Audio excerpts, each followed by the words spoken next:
They left me for dead in the pool. They don't know Granny's got teeth. You hear that and you think it's a joke, or some clickbait line meant to make you click and move on. Not this time.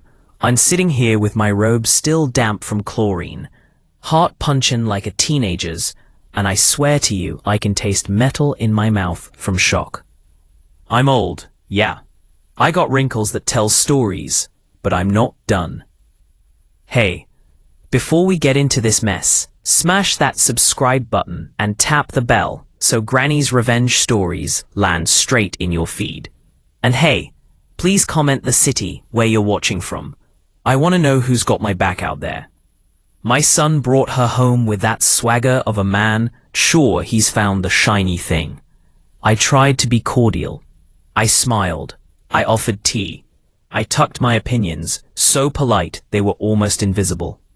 At first she played nice. Then the smiles got thinner, the jokes sharper. She rolled her eyes at my recipes. She treated my house like a stopover. I let things slide because family is a long road, and I figured this bump would smooth out. The day it happened was bright as a postcard. Kids at school. My son at work. She said she had to grab lemons for lemonade and stepped outside. I was watering the geraniums, humming, thinking about nothing big, when she came up behind me with that look like a storm. She shoved me toward the pool. It wasn't a shove like careful. It was an intent shove, the kind that says you mean to watch someone go under. The water rushed in my ears. My lungs tightened. Old knees, weak fingers. But my will to breathe was stubborner than the rest of me. She kept pushing until my world was all blue and cold. I remember thinking about the smell of my mama's kitchen, the sound of wedding vows, the soft press of my son's forehead against mine when he was a baby. Memory did a strange thing. It crowds the panic and hands you lucky moments like coins to clutch. She stomped away, feet slapping the deck like a judge's gavel. And for a beat I lay there, glass-eyed, tasting pool chemicals and the near end of me. Then life, that rude, persistent thing, bubbled up. A cough, a spasm, and I climbed out like some sad little animal pulling itself together. I sat wrapped in my robe, shaking, feeling ridiculous and furious all at once. When I told my son, he didn't cradle me. He accused me. "You are lying," he yelled. "My wife cannot do this. You're saying this because you're jealous." Jealous? Me? I stood there with wet hair and bruised pride, as if he'd slapped me instead. The denial stung harder than the shove. He chose the woman over his mother in a heartbeat. In that heartbeat, I learned how alone I was. So I did what any reasonable, battle-tested woman would do. I watched. I learned her patterns. I learned where she liked to toast herself on sunny patios, which friends she texted, what groceries she lingered over. I made notes in a little notebook kept under my mattress like a secret. I practiced leaving the house without saying a word, so I could be both invisible and everywhere at once. People get romance stories and revenge stories confused. This wasn't about thrills. It was about setting the record straight. She thought she could erase me, like I'm a smudge on a window. I planned not to humiliate her publicly. That's messy, and messy is for the reckless. My revenge was precise. It was practical. It was the kind of slow justice you bake, not burn. I learned to be patient. I learned timing. You'd be surprised what a grandma can learn when someone tries to end her life. I sat in cafes and knitted while my eyes did the math. I learned the sound of her car. I learned the shoes she favored. I learned the habits that make people predictable and therefore controllable. I mapped her days like a highway map with little red X's. Then, I started leaving breadcrumbs. Little things that said I was paying attention. A folded napkin on a bench where she passed. A seed pod in the pocket of her coat when she came home. Not threats. Not scary stuff. Nagging reminders that the world has ears and eyes even when you think it doesn't. She noticed, of course. She looked over her shoulder sometimes, made excuses, but she didn't know who was watching. She didn't know about the quiet woman pruning her geraniums with a smile that could hide teeth. Anger does funny things to people. It sharpens you. It makes you plan with the clarity of someone who has been disregarded for too long. I didn't want to ruin her life. I wanted her to understand that what she did was not forgivable, and that people will hold you accountable, even if the law doesn't notice. There are moral ledgers. People collect debts in ways that don't show up on bank statements. I want you to picture me, a little old lady with a map and a secret, walking through the days lighter, because the plan was making me feel steady. Each small act of preparation felt like reclaiming a piece of my life. I sat on benches and read newspapers, while my mind rewound the shove and replayed it like a movie where I was the director this time. I practiced saying things out loud in my head, phrases that would land like stones in a calm pond. Don't mistake me for a monster. I'm not enjoying this. I'm doing what's necessary. The people who love you should be the ones who lift you, not the ones who try to drag you under. If they try, you give them a look they'll remember. If they leave you for dead, you come back with a story and a lesson. This is my warning. Cross me, and you'll learn not to underestimate old bones today. I started small, the kind of small that fools people into thinking nothing's happening. I left a note in my mailbox about a neighborhood meeting that didn't exist. She mentioned it at dinner, and I watched her flinch. That flinch told me I was poking the right spot. My moves were about clarity, not drama. If she said she'd been at the store at noon, I made sure someone saw her there. If she swore she was home at 3, I got the neighbor's kid to tell me when she left. I ain't above bribing a kid with candy for a quick favor. Little favors cost little and pay dividends. I started to map her patterns. There were times she cut corners, and times her temper flashed. Once she locked the cat out in a storm because it kept meowing during her late-night call. Once she lied about money she claimed to have spent fixing the car. She shrugged. It's not that deep, but it is deep when you got a heart. People who meet you under the sun think they know you. People who live with you reveal themselves. I kept dates and small notes in the notebook under my pillow. Not to go to the cops at first, but so truth could sit where folks could see it. One of my favorite tricks was turning friends into witnesses. I invited her to a Sunday soup with the church ladies and made sure she knew too. Delgado sat next to her and asked about a trip to Boston that never happened. Little lies start to look knobby when they stack up. My son still wrapped himself in her charm at first. She's good to me, he'd say, like a charm he couldn't see past. But charm wears thin when truth keeps poking holes in it. I fed his friends dinners and fed them stories. People see patterns when they're fed the same dish enough times. A stage. I left the door slightly ajar when I knew she'd come and set small domestic scenes that make folks drop their guard. Comfortable people do dumb things. She grew comfortable, and comfort shows true colors. The big turn came when she forgot to close the garage one night. A neighbor mentioned seeing her truck late. Another remembered lending her a hammer.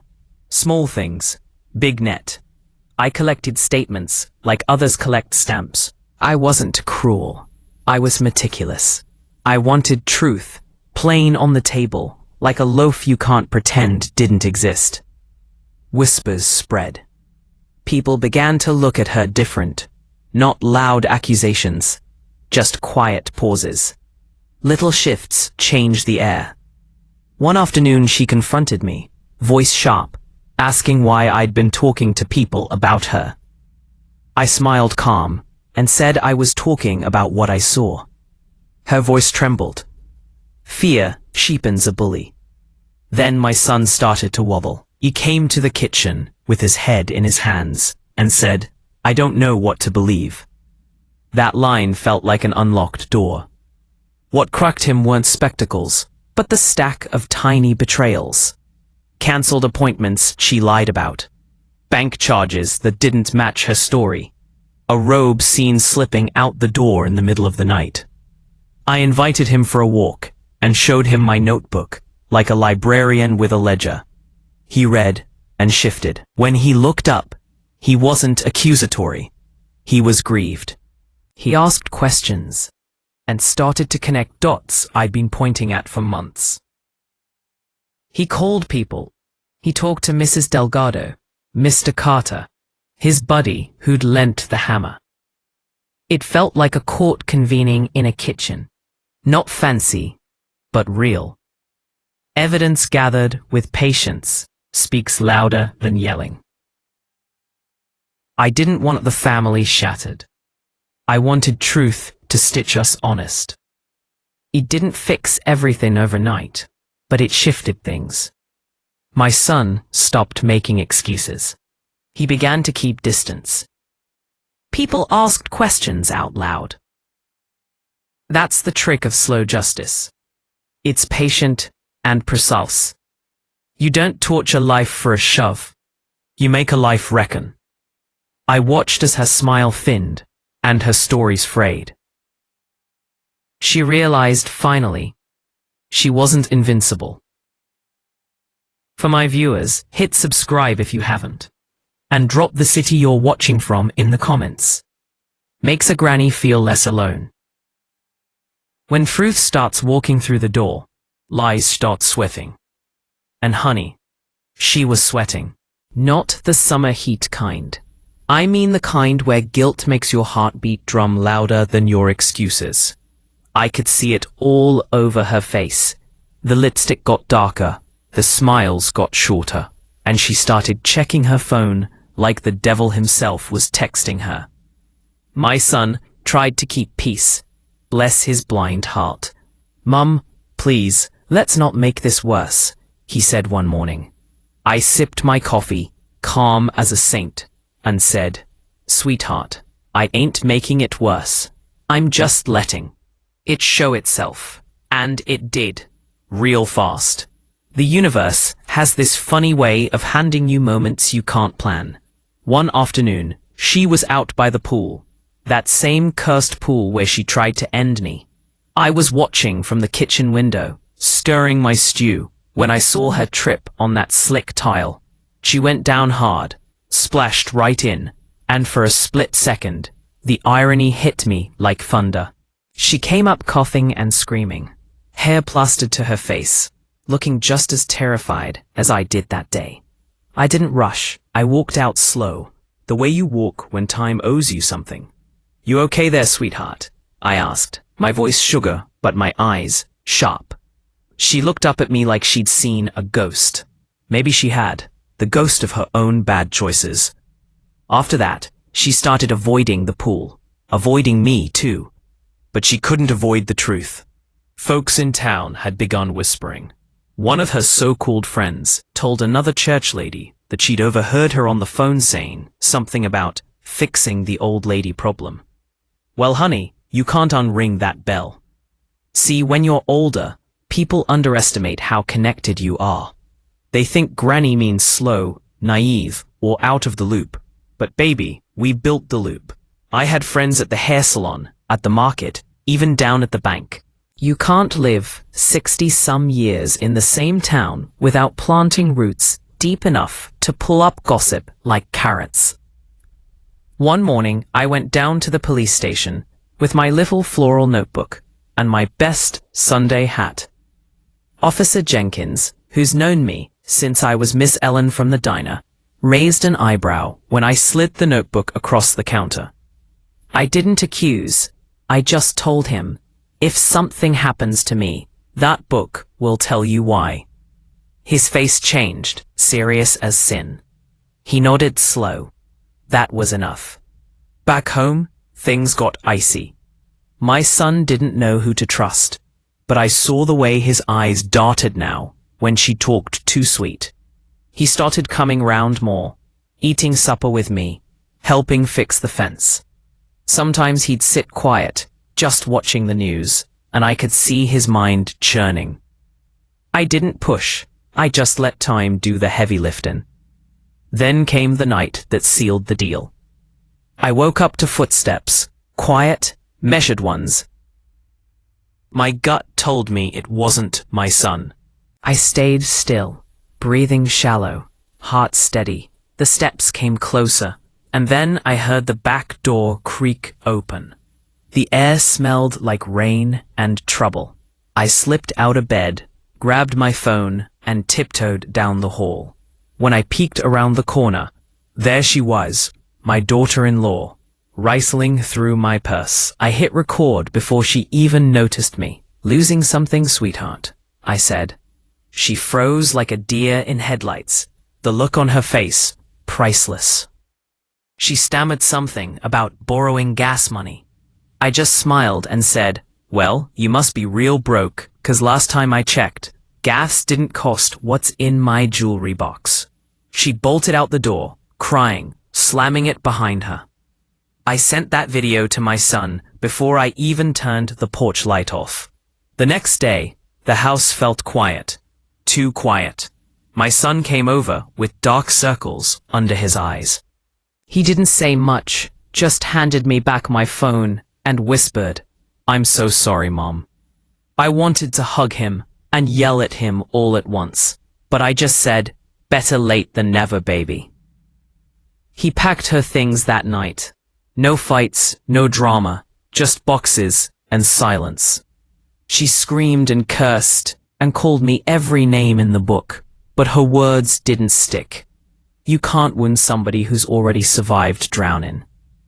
When the door finally closed behind her, I poured myself a glass of iced tea and sat by the pool. The same pool that almost became my grave, now shimmered like peace itself. Funny thing about water, it reflects truth once it calms down. I looked up at the stars and laughed. "You left me for dead," I whispered, "but you forgot I float." And that, my friends, is what I call poetic justice.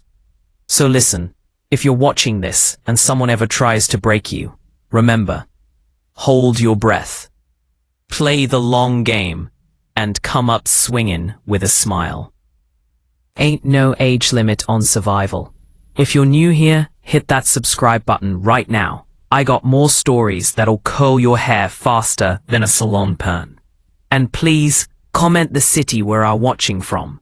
It's my favorite part of reading y'all's responses. Granny's still here, still breathing, and definitely still got teeth. You ever notice how silence can scream louder than words? After she left, that house got too quiet. Not peaceful quiet. I'm talking about that kind that hunts, like the walls are waiting for the next bad memory to crawl out. I'd walk past the pool sometimes, and I swear, it still smelled like fear. Chlorine and adrenaline. That mix don't fade easy. But you know what does fade? Guilt. It don't stay buried forever. It bubbles up like them pool jets when nobody's touching the button. And I knew, deep down, she wasn't done with me. People like her, they can't stand losing. Especially not to someone like me. A few weeks later, strange things started happening. Little things at first. My mail got torn up before it hit my porch. My porch light flickered even after I changed the bulb. I'd find muddy footprints by my fence.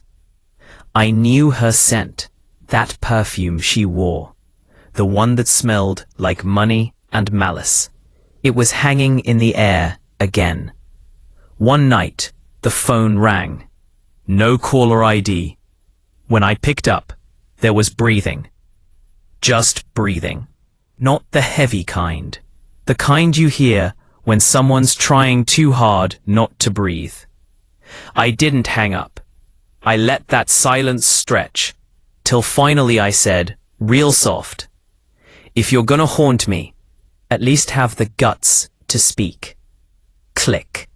Line dead. Now, old me might have cried, but new me poured some sweet tea, sat on the porch, and smiled. You don't scare what's already walked through hell. You just remind it to reload its courage. Next day, I paid a visit to a friend, Lila, my hairdresser turned neighborhood detective. That woman got eyes like a hawk and gossiped faster than Wi-Fi. I told her, she's lurking again. Lila just smirked and said, then let her lurk, honey. The spider always gets caught in her own web. We came up with a little plan. Nothing illegal, just smart. I set up an old baby monitor by the back porch. I left a few things outside.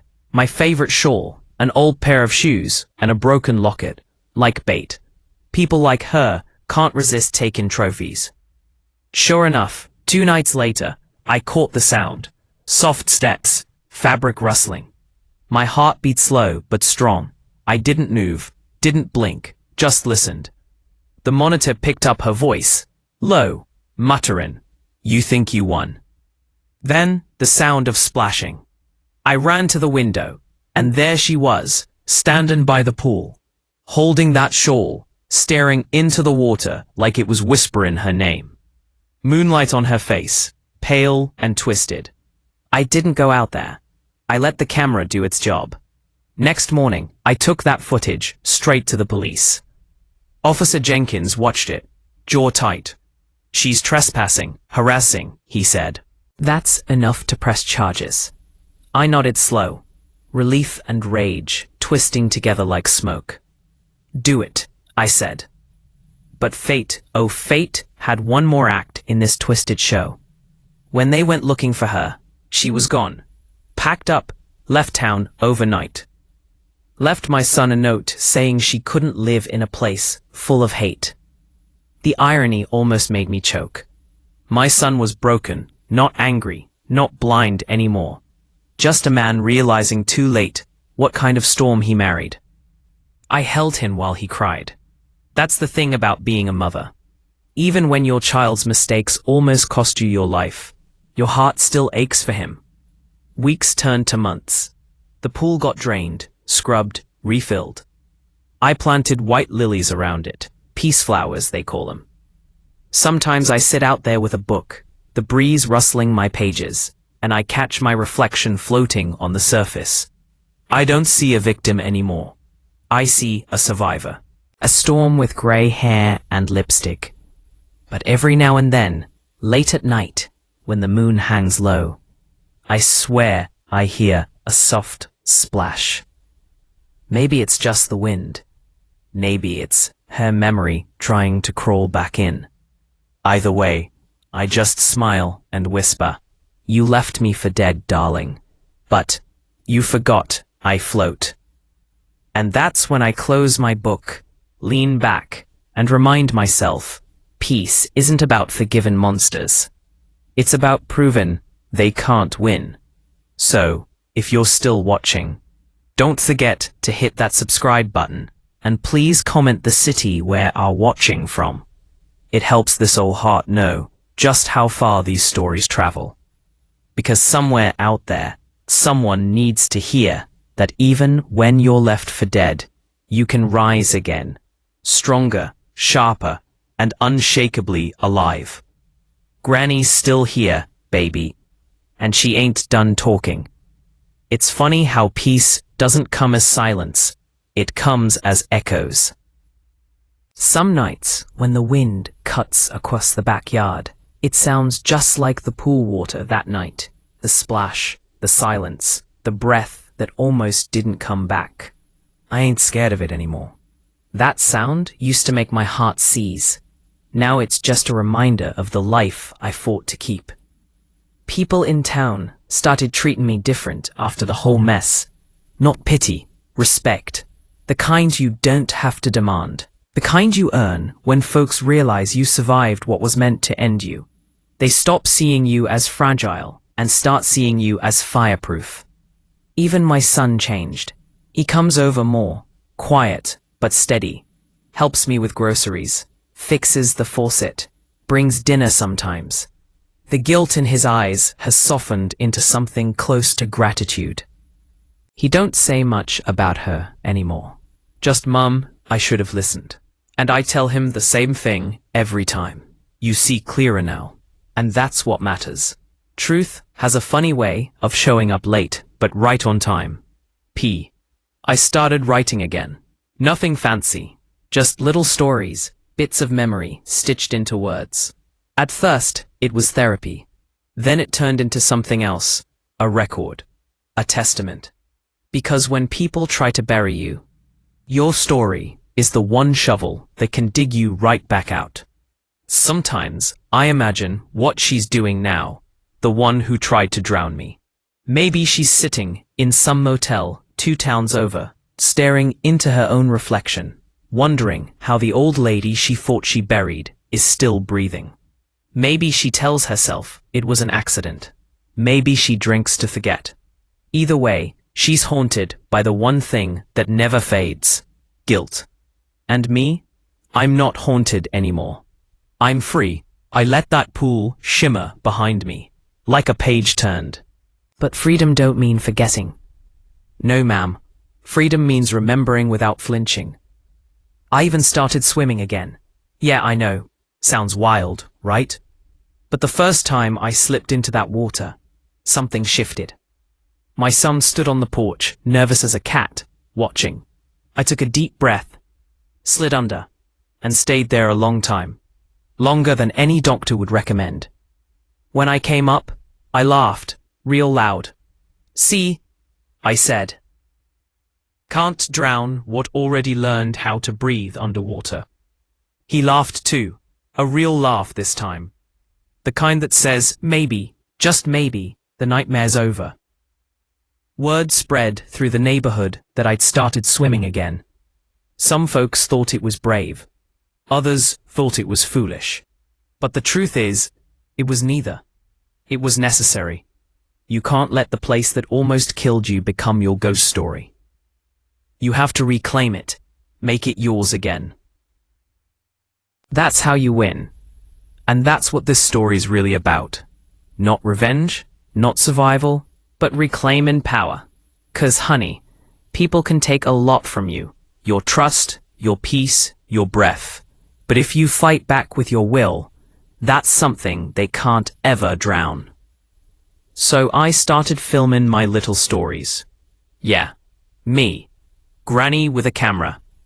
Told a few tales about forgiveness, about loss, about standing back up when life throws you face first into the dirt. Folks started watching. One story turned into 10. 10 into 50. Next thing I knew, people from all over the country were commenting, "Granny, your stories give me hope." I'd write back, "Honey, that's all I've got left to give." And you know what's wild? Every single time, I ask them the same thing I'm asking you now. Please comment the city where are watching from. Makes me feel like my little voice made it past my fence, past this old pool, out into the world.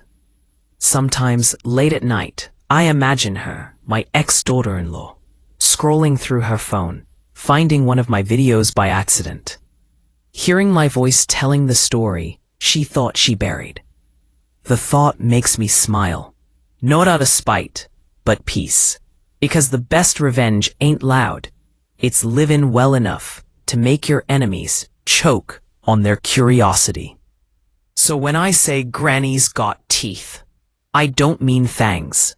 I mean fight. I mean faith. I mean the kind of strength that comes from surviving the trail and still showing up the next day with lipstick on and biscuits in the oven. I know the world's full of cool people who'll try to push you under. With words, with lies, with hands, even. But don't you dare let 'em. You hold your breath, you float, and when the water settles, you rise. That's the secret. That's what they don't teach you when you're young. That resilience looks a lot like rebellion. So if you're listening, wherever you are, take it from me, your story ain't over till you say it is. And sometimes, surviving ain't just breathing. It's speaking. It's smiling. It's telling your truth so loud the world has to stop and listen. And baby, I'm talking now. Loud, proud, and alive. Nights got quiet after that. The kind of quiet that makes you think the world forgot you exist. But really, it's just watching. I'd sit by the pool, sipping sweet tea, my reflection dancing across the water. And I'd think about all the moments that brought me here. The shove, the gasps, the disbelief from my own son, and the long, slow climb back into control. Every heartbeat told a story. Mine, surviving, unbroken. How someone she thought she could erase is alive and thriving. That image is almost comforting. It's the universe whispering back. Justice ain't always loud, but it's relentless. I'd smile, smooth my robe over my knees, and let the thought settle like dust on the old porch. Life had shifted. My son started listening more, really listening. I noticed the way his shoulders relaxed when he came home now. No excuses, no defensiveness. He'd make tea, laugh at the way I burned biscuits half the time, and tell me stories about work. The real stuff, not filtered through fear or guilt. That change was sweeter than any victory I could imagine. I also noticed the neighborhood changing. Folks waved more, held doors longer, paused for longer conversations. They'd ask, "How are you, Granny?" with genuine curiosity, not that polite pretense. I'd laugh and tell them, better than ever. They didn't know the full story, but they felt it, and sometimes that's enough. One evening, I caught a shadow near the edge of the property. I froze, then realized it was just a raccoon scrounging for leftovers. Still, the chill of recognition ran down my spine. Fear doesn't always leave. It just learns to keep distance. I stayed where I was, letting the creature roam, watching the ripples in the pool. I'd seen this water threaten me, and now I could watch it peacefully. That shift, priceless. I started writing my little vlogs and stories again, only this time I added that edge of suspense. The kind that keeps viewers glued, heart-thumping, breath-catching. I told tales of survival, of sneaky tricks, of the small victories that make the difference between being crushed and rising from the rubble. People loved it. They commented, "Granny, you got guts," or "This story gave me chills, but also hope." And I always replied the same way. "Thank you, sweetie. And don't forget, please comment the city we're watching from." End part. It was strange how telling my story gave me a new kind of power. Not the kind that comes from rage or vengeance. The quiet, stubborn kind. The kind that says, "I endured, I survived, I'll speak, and my voice carries farther than the hand that tried to silence me." Then came the unexpected twist, news of her life unraveling.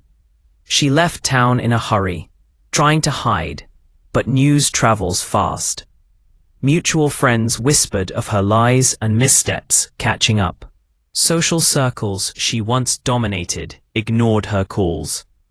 People began seeing cracks. Karma didn't need me to swing a hammer.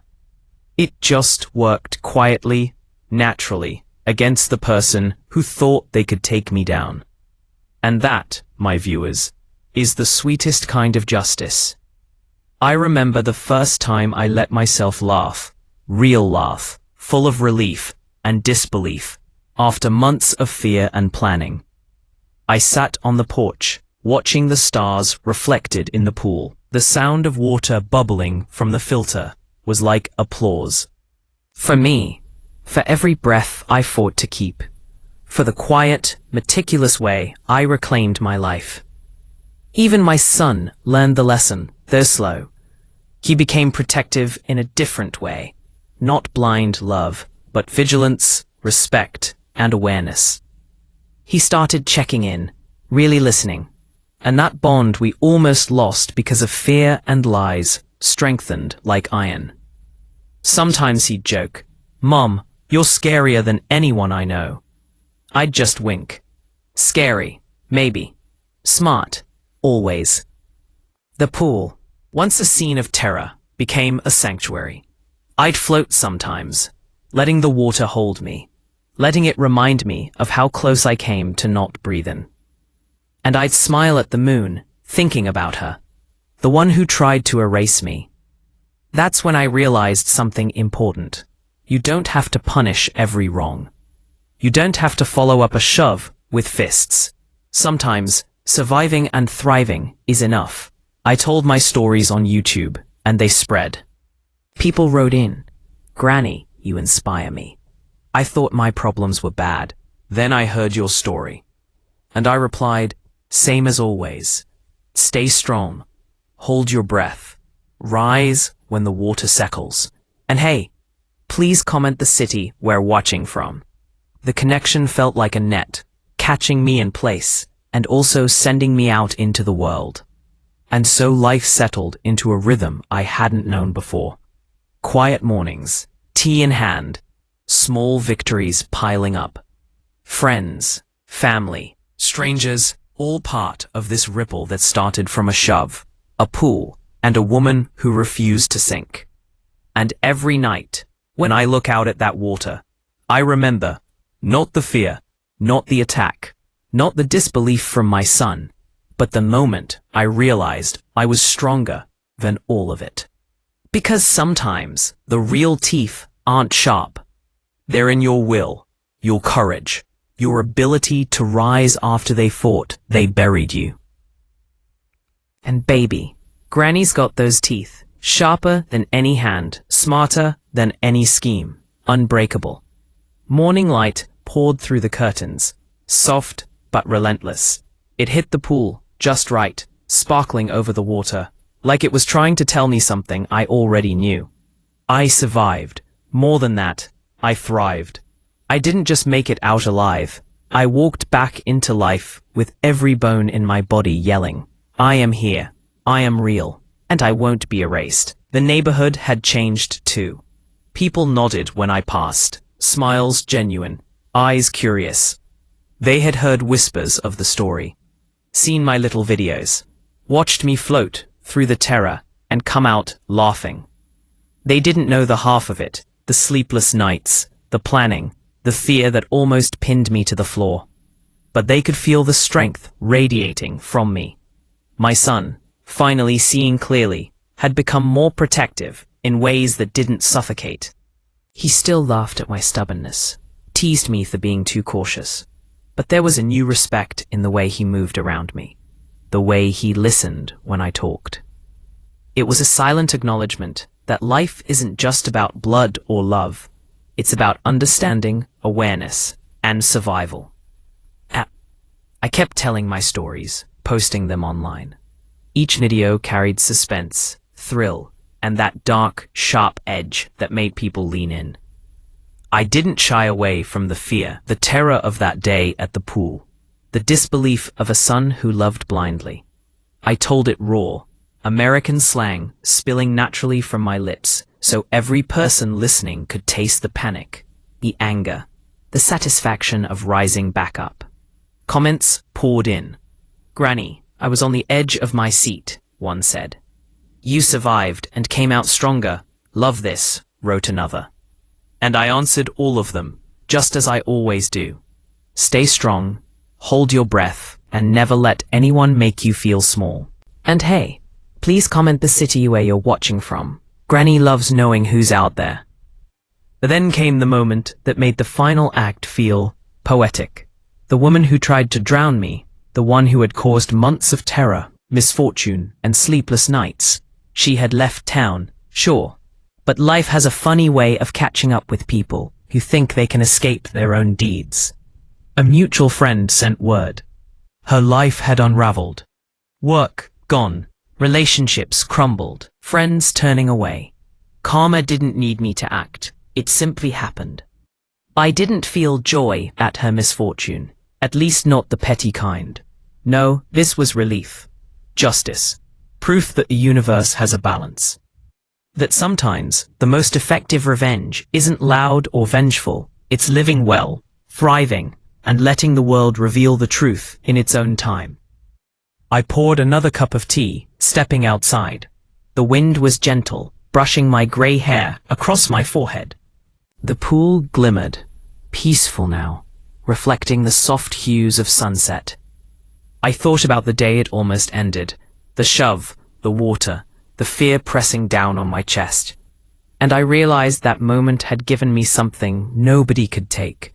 Perspective, resilience, and teeth sharper than anyone could anticipate. From that day forward, I promised myself, no more hiding, no more shrinking. Every step I took, every word I spoke, every story I told would remind the world, and myself, that I was alive, fierce and unbreakable. Even if people tried to lie, cheat, or push me under, I had learned the ultimate lesson. My spirit cannot be drowned. My son came out to join me, carrying a basket of fresh flowers. He smiled, the kind of smile that holds regret, pride, and relief all at once. "Mom," he said softly, "I don't know how to say this, but I'm proud of you for everything." I laughed, hugged him close, feeling the warmth that comes from trust rebuilt, from love sharpened by survival. That night, I filmed one final story for the week, my voice calm yet firm as the camera captured me by the pool. Sometimes people try to erase you. Sometimes they try to push you under, leave you for dead. But don't forget, hold your breath, trust your strength, and rise again. You can't control what others do, but you can control how you survive. I leaned back in my chair, watching the water ripple. "And Granny," I whispered to myself, "you've got teeth, sharper than anyone thinks, and always ready when needed." The video went live, and the comments came flooding in. "You inspire me. Granny, your story is everything. How do you stay so strong?" I smiled, replying, "Thank you, darlings. Stay strong. Hold your breath. And hey, please comment the city where you're watching from. Granny loves hearing from every corner." Life settled into a rhythm I hadn't known in years. Mornings with fresh tea, afternoons floating in the pool, evenings telling stories, laughing and reclaiming joy. I wasn't just surviving anymore, I was living. Every breath intentional, every smile earned, every moment mine. And if someone tried to mess with me again, well, they'd learn the hard way. Because it wasn't rage or fists that made me dangerous. It was the lessons I'd learned in fear, the calm I'd found in chaos, and the sheer, unshakable will of a woman who'd faced death and come out laughing. So to everyone watching out there, know this: life will try to knock you under, betray you, and test every ounce of your strength. But you can rise. You will rise. And when you do, the world sees a survivor, sharp, clever, and unbreakable. And Granny, she's still here, watching, thriving, telling stories, and reminding everyone that even when they left you for dead, your teeth, metaphorical or not, are always sharper than they expect. Hit that subscribe button if you haven't yet. Stay tuned for more stories that'll keep your heart racing. And please, comment the city we're watching from. Because every city that hears this story is part of Granny's world now, strong, alive, and unafraid.